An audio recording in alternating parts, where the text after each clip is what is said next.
An old couple in the town of Halter finds pleasure to miserly killing any cats that enter their property. The other residents of the town do not speak up against the evil acts but try to keep their feelings away from the couple's property. One night, some travelers pass through this town, and among them is an orphaned boy who had nobody but only a kitten.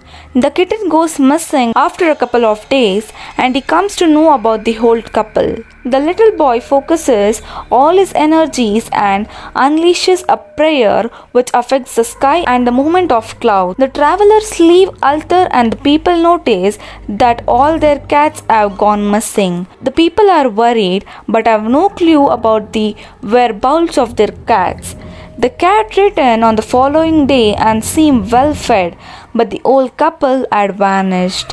When the people explore the property, they find the ghastly skeletons of the two humans which have been picked clean.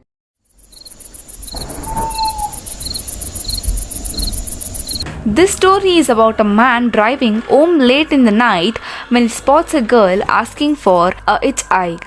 The pretty girl is dressed in a beautiful white dress. The man offers her a ride and they strike up an interesting conversation. He drops the girl at her home. Next day, while driving for work, he notices that the girl by accident has forgotten a sweater in the car.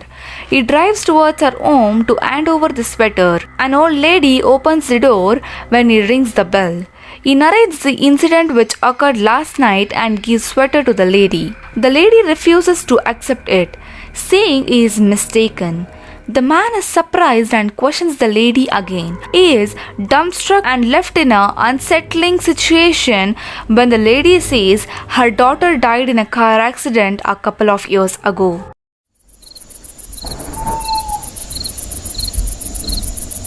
A young man repeatedly gets a nightmare that he is visiting a friend's house whose family is weird.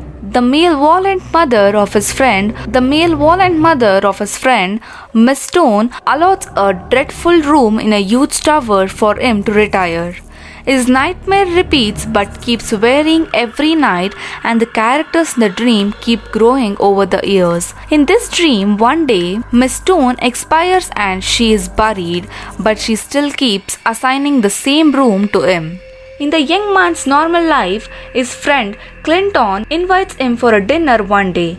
He is surprised to see that everything matches with the nightmare, but the personalities and names are different, and he has an enjoyable experience. Due to a thunderstorm warning, Clinton's mother advises him to stay with family that night and allots a room. This is similar to one he sees in his nightmare.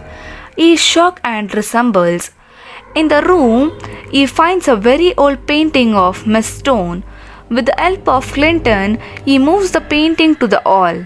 They are amazed to see their hands covered in blood even though neither of them is injured. They got to bed, but the young man is unable to fall asleep and wake up in the horror to find Miss Stone standing on the top of his bed. She tells him that she is a vampire and is here to turn the young man also into a vampire. They get into a fight and he manages to escape. When he rushes out of the room, Clinton comes out hearing the commotion. They discover that the portrait is back on the wall in his room. They get scared and flee away.